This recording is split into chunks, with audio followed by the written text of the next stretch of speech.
अध्याय 43 वध। दहाड़। हालांकि उजाड़ प्राचीन पशु दो चरम सीमाओं के स्थिर क्षेत्र से टकराया था, फिर भी उसने अपनी शक्तिशाली 1,00,000 वर्षीय आत्मा पशु धारणा से बीबी डोंग और अन्य के तेजी से आने का आभास कर लिया। उसने तुरंत एक भयंकर दहाड़ लगाई, अपने शरीर के भीतर की शक्तिशाली ऊर्जा को मुक्त करने का प्रयास किया। क्या ये दो चरम सीमाओं के स्थिर क्षेत्र से टकराने के बाद भी हिल सकता है? युगवान बहुत हैरान हुई। हमला जारी रखो, वो दो चरम सीमाओं के स्थिर क्षेत्र को भेद नहीं सकता, बीबी डोंग ने शांति से कहा। उसके शरीर पर एक काला 10,000 वर्षीय आत्मा वलय प्रकट हुआ और दो मकड़ी के पैर अपार शक्ति के साथ फूट पड़े। हवा में शुद्ध ऊर्जा ब्लेड में परिवर्तित हो गए और उजाड़ प्राचीन पशु पर प्रहार किया। डूगूबो ने भी हमला किया। विशाल जेड फॉस्फर सर्पा सम्राट ने अपना मुंह खोला और एक हरी जहरीली गैस उगल दी। धमाका। बीबी डोंग और डूगूबो के हमलों से उजाड़ प्राचीन जानवर घायल हो गया और दर्द से चीख निकला। बीबी डोंग ने फिर ठंडी सांस ली और उजाड़ प्राचीन जानवर पर गिर पड़ी। तुरंत उसकी आत्मा ने उसे अपने वश में कर लिया और उसके नुकीले मकड़ी जैसे पैर दो ब्लेडों की तरह उजाड़ प्राचीन जानवर की त्वचा को चीरते हुए उसमें गहराई तक धंस गए। आत्मभक्षी मकड़ी सम्राट का भयानक विष तुरंत उजाड़ प्राचीन जानवर के शरीर में प्रवेश कर गया। बीबी डोंग तुरंत दूर हट गई, जिससे एक बड़ा भयानक घाव दिखाई दिया। और फिर डूगूबो भी प्रकट हुआ। डूगूबो ने भी अपनी विषैली शक्ति का प्रयोग किया, जो उस भयानक घाव के माध्यम से उजाड़ प्राचीन जानवर के शरीर में प्रवेश कर गई। धमाका।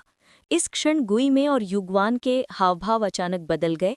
दोनों को जोरदार झटका लगा और वे एक साथ उड़ गईं। वे अविश्वास से उस उजाड़ प्राचीन जानवर को देख रहे थे, जो उनके सामने दो चरम सीमाओं के स्थिर क्षेत्र से आज़ाद हो गया था। उसे बस इतनी सी देर के लिए रोका गया था और वो पहले ही आज़ाद हो गया था। वह दो चरम सीमाओं के स्थिर क्षेत्र से इतनी जल्दी कैसे आज़ाद हो गया? दूर चूबाई ने पंगु कुल्हाड़ी पकड़ ली। उसके चारों ओर अराजकता आभा उमड़ रही थी, किसी भी क्षण तैयार। पन्ना या हरा खून टपक रहा था। ये उजाड़ प्राचीन जानवर के जहर दिए जाने का संकेत था। उजाड़ प्राचीन जानवर का विशाल शरीर लड़खड़ाते हुए जमीन पर गिर पड़ा। उसकी आभा कमजोर होती जा रही थी। दहाड़। बीबी डोंग और बाकियों से मानो सावधान विरीजन प्राचीन जानवर लगातार अपने मुंह से धीमी गड़गड़ाहट निकाल रहा था, जबकि बीबी डोंग और बाकी चार उसके सामने खड़े थे, अपने शरीर के भीतर की शक्तिशाली आत्मिक शक्ति को मुक्त कर रहे थे। हालांकि इस समय विरीजन प्राचीन जानवर का मूल अत्यंत कमजोर था और इतनी बड़ी मौत की धमकी के सामने फिर भी उसकी सारी शक्ति बाहर निकल आई थी। धमाका। अगले ही क्षण विरीजन प्राचीन जानवर ने पहले हमला कर दिया। वह बीबी डोंग और बाकी चारों की ओर बढ़ा। ये देखकर उन चारों ने मिलकर अपनी सबसे शक्तिशाली आत्मिक शक्ति का इस्तेमाल किया, अपने मार्शल सोल ट्रू बॉडी को बुलाया और विरीजन प्राचीन जानवर से युद्ध किया। ये युद्ध जोरदार तरीके से शुरू हुआ और काफी देर तक चला।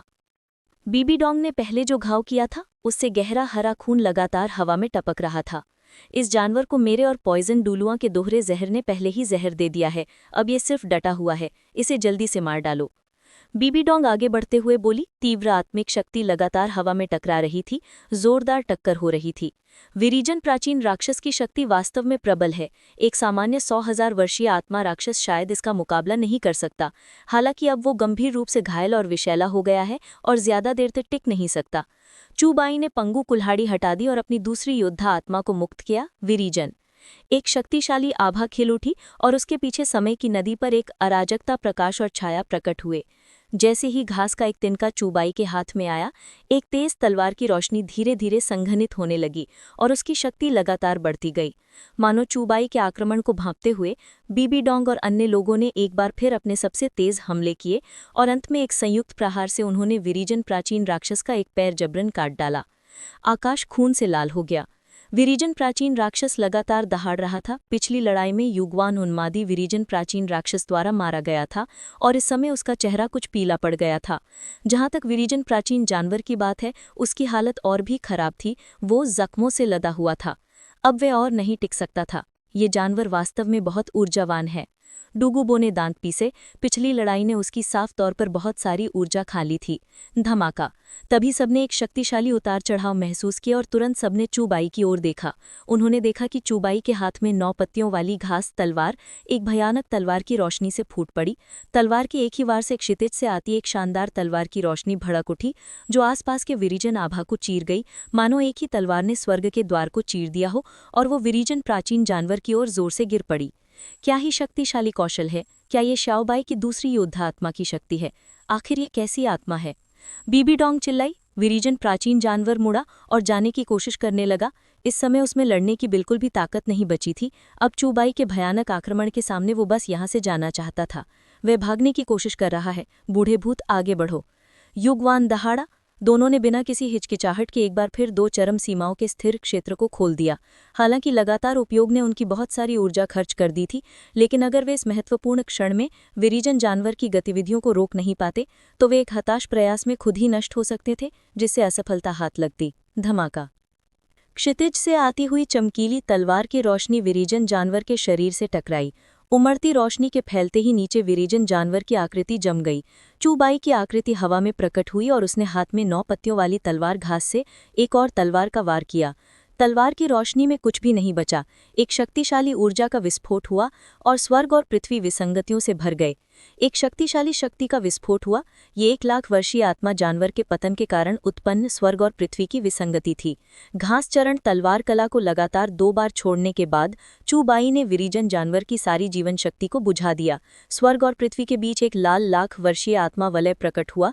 ये देखकर चूबाई ने अपने पंख जलाने वाले पंखों को बुलाया और सामने उतर आया।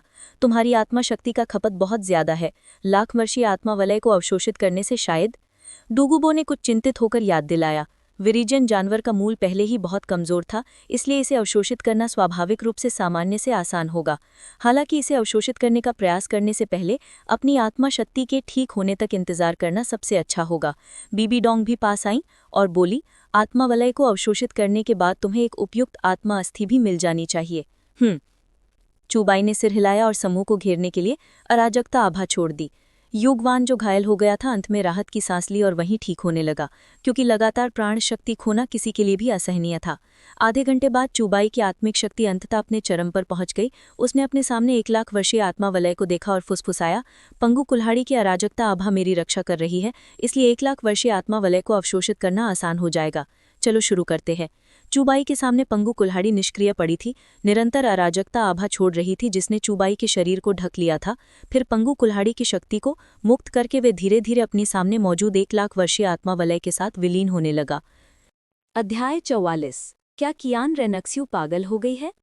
वीरान प्राचीन जानवर के 1 लाख साल पुराने स्पिरिट रिंग की अराजकता आभा देखकर चूबाई को एक पल के लिए आश्चर्य हुआ। 1 लाख साल के स्पिरिट रिंग के रूप में इसकी आभा बहुत कमजोर लग रही थी, लगभग 10,000 साल के स्पिरिट बीस्ट के बराबर। क्या ये आदमी सचमुच 1 लाख साल का स्पिरिट बीस्ट है, या ऐसा इसलिए है क्योंकि ये अभी अभी एक महान स्वर्गीय क्लेश से गुजरा है और बीबी डोंग और डूगूबो ने इसे जहर भी दिया था, जिसकी वजह से ये इतना कमजोर हो गया है? चूबाई ने मन ही मन सोचा, चाहे कुछ भी हो, मेरे लिए तो ये फायदेमंद ही होगा। इस तरह उसके इस स्पिरिट रिंग को अवशोषित करने की संभावना बहुत बढ़ जाएगी। 2 दिन बाद संत से निकलने वाली स्पिरिट पावर में उतार चढ़ाव लगातार बढ़ रहे हैं। लगता है कि इस लाख साल के स्पिरिट रिंग का विलय अपने अंतिम चरण में पहुंच गया है। युगवान ने अपने चारों ओर उमड़ती आभा को महसूस किया और मुस्कुरा दिया। बस महामहिम, परम पूज्य, संत को ये लाख साल का आत्मिक वलय अपनी दूसरी मार्शल आत्मा पर क्यों नहीं लगाने दिया जाता? आपने देखा है, उसकी दूसरी मार्शल आत्मा बेहद भयानक है और 1 लाख साल का आत्मिक वलय उसके लिए और भी ज्यादा फायदेमंद होगा।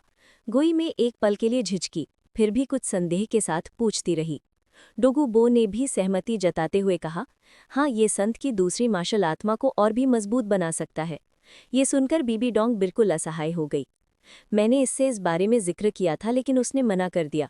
उसने कहा कि वो अपनी दूसरी मार्शल आत्मा के लिए आत्मिक वलय खुद तय करेगा। बीबी डोंग का स्पष्टीकरण सुनने के बाद सबने आगे सवाल पूछना बंद कर दिया।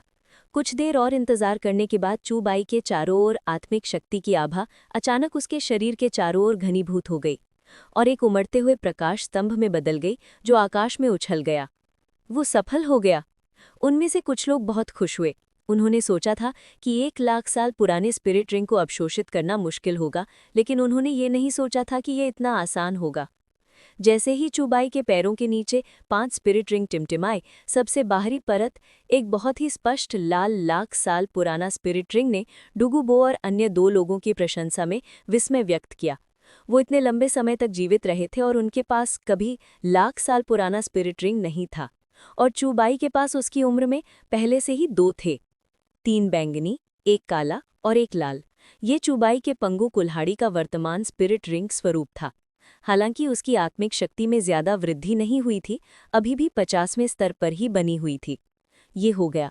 चुबाई ने गहरी सांस ली और उसके सामने एक चमकती हुई स्पिरिट बोन धीरे धीरे तैरने लगी। देखने से ऐसा लग रहा था कि ये एक भुदा वाली स्पिरिट बोन है। मैं ये आत्मा अस्थि भी ले लूंगा। चुबाई मंद मंद मुस्कुराया और उसने अपने सामने आत्मा अस्थि को अवशोषित करना जारी रखा। आत्मा अस्थि के अवशोषण की प्रक्रिया कई दिनों तक चली।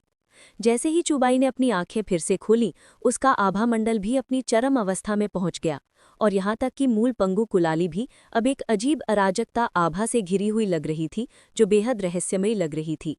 कैसे? बीबी डोंग आगे बढ़ी और चिंता से पूछा। चुबाई मुस्कुराया। मैं सफल हो गया। मेरी आत्मिक शक्ति 52वें स्तर पर है, और मैंने दाहिने हाथ की एक अस्थि भी अवशोषित कर ली है। हा, लगता है संत को इस यात्रा से बहुत कुछ हासिल हुआ है। डुगुबो खिलखिलाकर हंस पड़ा। अच्छा हुआ कि तुम सफल हो गए। चलो पहले यहाँ से चलते हैं। जहाँ तक तुम्हारे लाख साल के आत्मिक वलय और आत्मा अस्थि कौशल की बात है, तुम उन्हें आत्मा हॉल लौटने के बाद समझ पाओगे, बीबी डोंग ने कहा, और सबने उसकी बात मान ली। फिर चुबाई ने अपनी अराजकता आभा सबको अपने घेरे में ले ली, और वो इस वीरान जमीन से चले गए। पिछले कुछ दिनों में बाकी लड़कियां जिन्होंने चुबाई की डायरी अपडेट नहीं की थी, अपने जीवन में एक खालीपन महसूस कर रही थीं।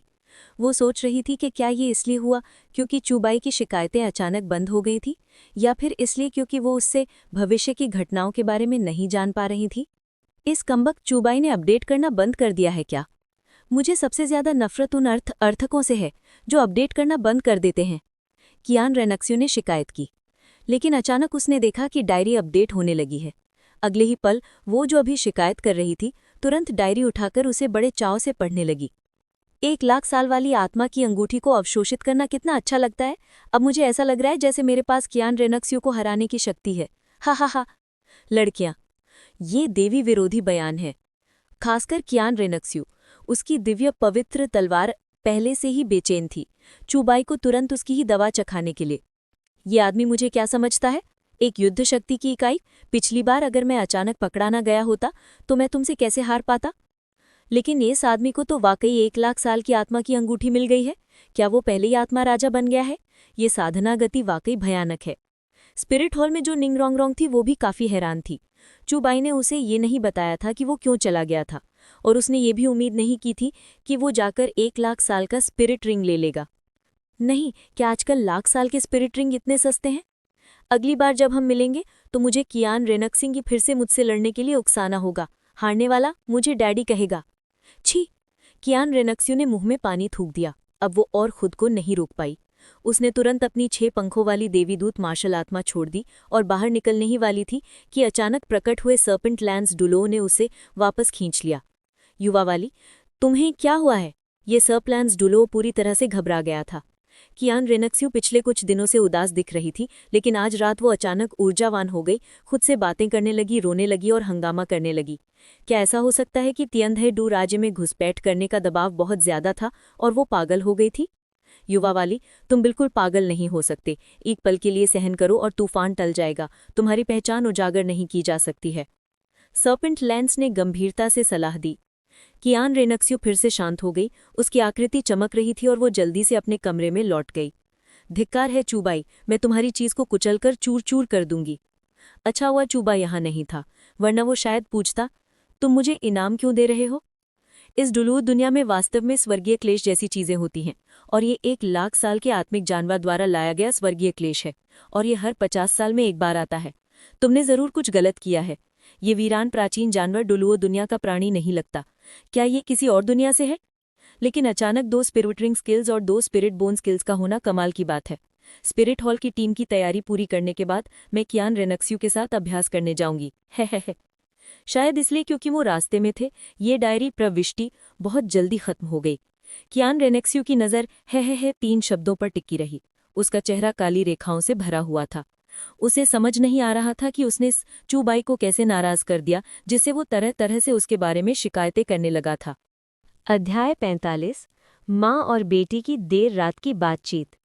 होस्ट ने शिकायत डायरी बनाने का काम पूरा कर लिया है, जिससे एक शिकायत स्लॉट खुल गया है।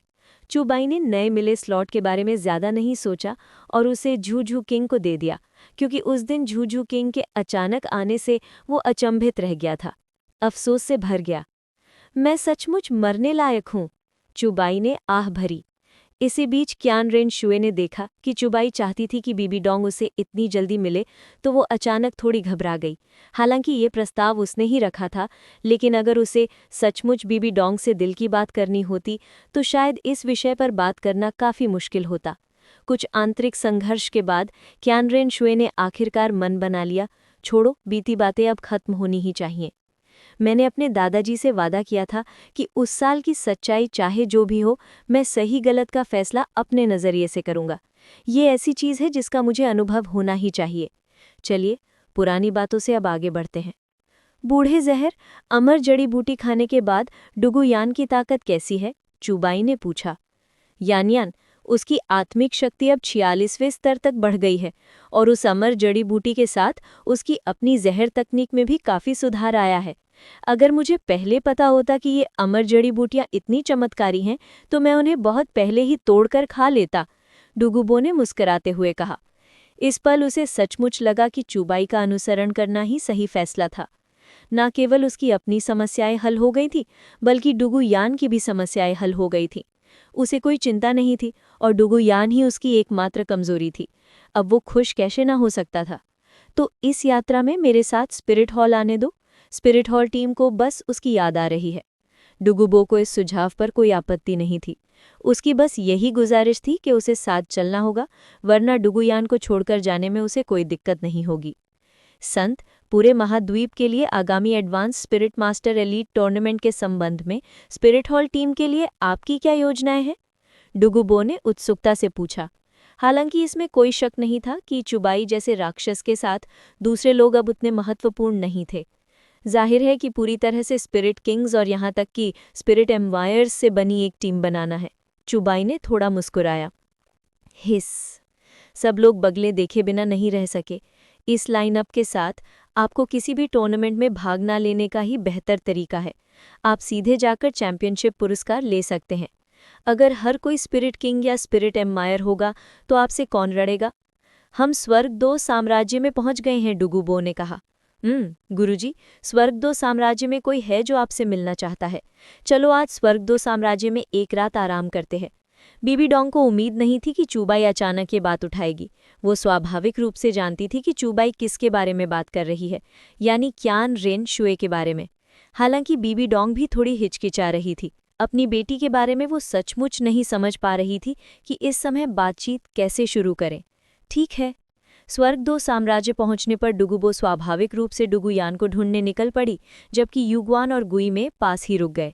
जहां तक बीबी डोंग की बात है, वो स्वाभाविक रूप से चूबाई के साथ स्वर्गदो राजमहल गए। क्यान रेन शुए द्वारा दिए गए टोकन के साथ चूबाई आसानी से बीबी डोंग के साथ राजमहल में प्रवेश कर गया। कुछ ही देर बाद उसने भेष बदले हुए क्यान रेन शुए को देखा। सौभाग्य से रात हो चुकी थी। उनकी मुलाकात ने किसी और का ध्यान नहीं आकर्षित किया। मैंने अपनी तरफ से पूरी कोशिश कर ली है, तुम दोनों बातें करो, चुबाई ने दोनों महिलाओं से कहा, फिर राजमहल से बाहर चला गया। मुझे आश्चर्य है कि ये माँ बेटी क्या बातें करेंगी, लेकिन ऐसा क्यों है कि जब से मैंने डायरी लिखना शुरू किया है, ये महिलाएं अजीब व्यवहार करने लगी हैं। चुबाई कुछ उलझन में सड़क पर चल रहा था। वे मेरी बढ़ती ताकत से बिल्कुल भी हैरान नहीं थी और ऐसा लगता है श्याओवू ने तांगसान से नाता तोड़ दिया है। क्या क्यान रेन शुए ने भी तांगसान को पहले ही देख लिया था? चुबाई कुछ सोचने लगा। क्या ऐसा हो सकता है कि वे मेरी डायरी देख सकते हैं? असंभव, बिल्कुल असंभव। चुबाई ने तुरंत खुद पर हंसा। ये कैसे हो सकता है? अगर वे सचमुच डायरी देख सकती थी तो अगर वे उसमें रोज़ उनके बारे में शिकायत करता तो उसे बहुत पहले ही टुकड़े टुकड़े कर दिया गया होता, है ना? वो अभी तक जिंदा कैसे हो सकता है? किसे परवाह, शायद मेरा दोस्त बहुत बहादुर है, तांगसान मुझे हरा नहीं सका तो उसने अपना असली रूप दिखाना शुरू कर दिया। श्याओवू ने साफ पता चल गया कि वो अच्छा इंसान नहीं है और उसने उसे छोड़ दिया। तार्किक और उचित। अगले सुबह सवेरे हेवेंडू सिटी के बाहर डुगुबो डुगुयान को यहाँ ले आई। जब चुबाई ने डुगुयान को देखा तो उसने भी उसे देखा, लेकिन वो उससे मिलने को बिल्कुल तैयार नहीं लग रही थी। ये देखकर चुबाई के पास बातचीत शुरू ना करने के अलावा कोई चारा नहीं था। संत, हम कब जा रहे हैं? ये बूढ़ा आदमी स्पिरिट हॉल में रिटायर होने के लिए बेताब है। डुगुबो खिलखिलाकर हंसा। बूढ़े जहर, तुम में वाकई कोई दम नहीं है। मुझे आश्चर्य है कि पहले किसने कहा था कि वो स्पिरिट हॉल में शामिल होने की बजाय मरना पसंद करेगा। युगवान ने डुगुबो को तिरस्कार से देखा। डुगुबो ने उस पर आंखें घुमाई। तुम्हें क्या पता, क्योंकि मैं ये नहीं समझ पाया था कि संत किस तरह के इंसान थे। अब जब मैं समझ गया हूं तो स्वाभाविक रूप से मैं स्पिरिट हॉल में शामिल होना चाहता हूं, वरना मैं धंडू साम्राज्य में रहकर क्या करूंगा?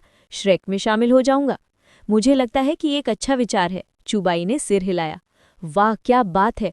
वो श्रेक, ये बूढ़ा आदमी समझ सकता है कि बेकार है, और वो तांगसान तो बिल्कुल बेकार है। तो क्या हुआ कि उसका पिता तांगहाव है, उसका बेटा भी तो बेकार है? डुगुबो ने मुंह बनाया। चुबाई बेबसी से मुस्कुराया। अगर इस आदमी को पता होता कि मूल समय रेखा में उम्र के अंतर के बावजूद वह और तांगसान गहरे दोस्त बन गए थे, तो उसके चेहरे पर क्या भाव होते। श्याओबाई! तभी बीबी डोंग की आवाज आई। बीबी डोंग धीरे से आसमान से उतरी, लेकिन चुबाई को हैरानी हुई कि क्यान रेनशुए भी उनके पीछे पीछे आ गई थी। तुम भी क्यों आ गई? चुबाई ने उत्सुकता से पूछा। राजकुमार झू किंग है। डुगुबो के चेहरे पर उलझन थी। स्वर्गदो साम्राज्य का राजकुमार स्पिरिट हॉल के इतना करीब होना क्या मायने रखता है? क्यान रेनशुए ने डुगुबो को सावधानी से देखा। उस पल उसने उसे चुप कराने के लिए उसे मार डालने के बारे में सोचा था, लेकिन फिर उसने सोचा डुगुबोआ बुनने से एक माना जा सकता था, इसलिए उसने ज्यादा ध्यान नहीं दिया। मैं 2 दिन के लिए स्पिरिट सिटी लौट रही हूँ, क्यान रेनशुए ने कहा। तुरंत ही दादा और पोता डुगुबो और डुगुयान के हाव भाव बेहद शानदार हो गए। चुबाई ने बड़ी दिलचस्पी से देखा। हालांकि क्यान रेनशुए और बीबी डोंग को देखकर ऐसा लग रहा था कि दोनों को अब तक सुलह कर लेनी चाहिए थी। अगर ऐसा है तो ये अच्छी बात है। संत, मुझे बताओ, आखिर क्या हो रहा है? क्या ऐसा हो सकता है कि स्वर्गदूत साम्राज्य का युवराज ने दल बदल कर लिया है? डुगुबो झुके और फुसफुसाया। अध्याय 46। जूजू किंग वाकई इतनी साहसी है? नानी?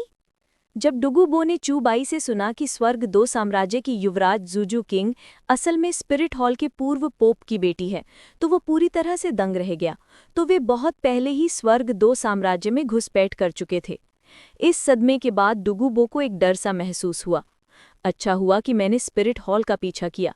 उनकी क्षमताओं के साथ शायद ये बस समय की बात है कि वो 2 महान साम्राज्यों को उखाड़ फेंकेंगे। डुगुबो ने मन ही मन राहत की सांस ली। हालांकि स्पिरिट हॉल के बारे में उसकी धारणा बहुत अच्छी नहीं थी, लेकिन चूबाई के बारे में उसकी धारणा बहुत अच्छी थी। साथ ही उसने चूबाई के भीतर छिपी अपार क्षमता को भी देखा। शायद चूबाई के 70वें स्तर पर पहुंचने के बाद वो भी उसका मुकाबला नहीं कर पाएगा। Spirit city. आखिरकार स्पिरिट सिटी में वापस आकर चूबाई की पहली प्राथमिकता अपने घर लौटना था, ताकि वो आराम से कुछ पल आराम कर सके। मैं कुछ समय से बाहर हूँ। मुझे आश्चर्य है कि जूजू किंग की आत्मिक शक्ति किस स्तर तक पहुँच गई है। उसकी प्रतिभा के साथ मुझे नहीं लगता कि उसे 30वें स्तर तक पहुँचने में ज़्यादा समय लगेगा, लेकिन फिर मुझे उसे एक आत्मा वलय अवशोषित करने के लिए ले जाना होगा, जो काफ़ी परेशानी भरा है। डायरी में अचानक मिले इस संदेश ने जूजू किंग को, जो अपने कमरे में आराम कर रही थी, पूरी तरह से हतप्रभ कर दिया। चूबाई की डायरी? जूजू किंग ने अजीब नज़रों से अपने सामने रखी डायरी को देखा, फिर सावधानी से इधर उधर देखा। ये सुनिश्चित करने के बाद कि कोई चुपके से उसके कमरे में नहीं आया, वो आखिरकार शांत हो गई। तुरंत उसने अपने सामने रखी डायरी को देखना शुरू कर दिया। वो बहुत उत्सुक थी कि ये डायरी कैसे प्रकट हुई। क्या ये अचानक प्रकट हुई? डायरी की सामग्री को देखते हुए जूजू किंग एक पल के लिए चुप हो गई। उसकी आत्मिक शक्ति सचमुच 30वें स्तर तक पहुंचने वाली थी। चूबाई की अनुपस्थिति के दिनों में वो लगभग हर दिन पागलों की तरह प्रशिक्षण कर रही थी। अब उसे विश्वास था कि वो कल सफलतापूर्वक सफलता प्राप्त कर सकती है। अगर आप मुझसे पूछें तो जूजू किंग भी नासमझ है। मुझे सचमुच लगता है कि ये उसके लिए उपयुक्त नहीं है। अगले वाक्य ने जूजू किंग को थोड़ा परेशान कर दिया। ये आदमी मेरे बारे में ऐसा कैसे कह सकता है? मैंने उसे गलत समझा। मेरा ऐसा कोई इरादा नहीं था। झूझू किंग ने मन ही मन बुदबुदाया। स्पष्ट रूप से चूबाई की उसके बारे में शिकायत से बहुत खुश नहीं थी। एक ओर तो उसका परिवार उसका पीछा कर रहा है और दूसरी ओर वो दाई मुबाई को खोजने के लिए हजारों मील की यात्रा करके स्वर्ग दो साम्राज्य पहुंचती है। लेकिन वो लड़का दाई मुबाई श्रेक अकेडमी भाग गया और सारा दिन या तो माँ होंगजुन के साथ C13 में या ऑस्कर के साथ, या फिर शायद तीनों साथ साथ जाते हैं। ये सचमुच असहनीय है।